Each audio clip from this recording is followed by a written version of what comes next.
Thank you, Mr. Chairman. Madam, thank you for being with us today. What happens when these minors that you're charged with supervising to some extent, what happens when they turn 18?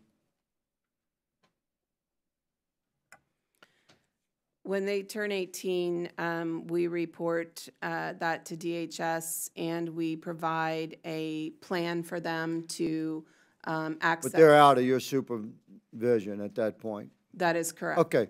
So just to clarify this for America,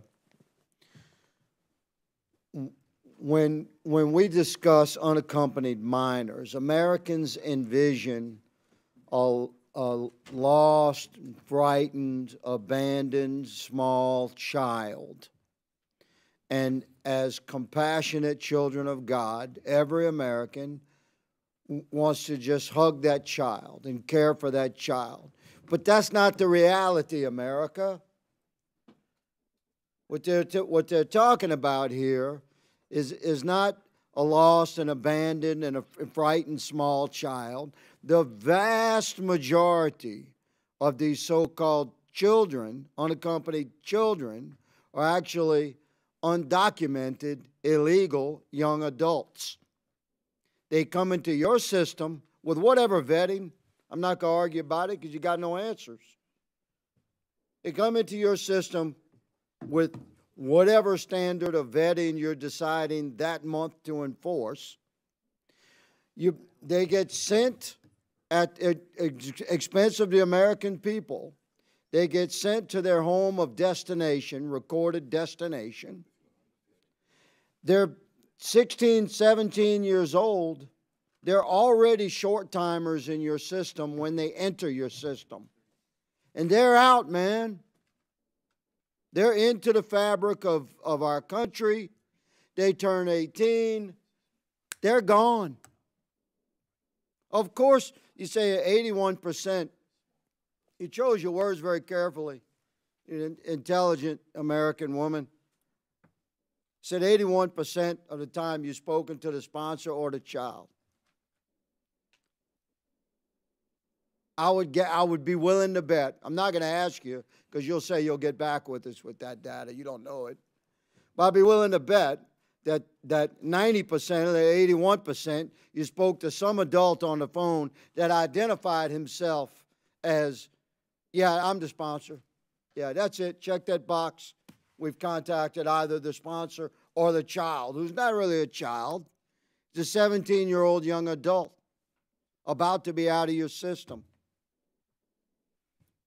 What does your department do with reports from local law enforcement, ma'am, when they're investigating criminal actions that include allegations of physical or psychological trauma or abuse for the young adults or so-called children that are allegedly under your care? What do you do? How many reports do you receive from local or state law enforcement across the country? Because these young undocumented adults are scattered across America, and they're coming into contact with local law enforcement. And I advise you, I already know the answer to this question, but I'd like to see what you have to say about it. What does your organization do? How frequently do you interact?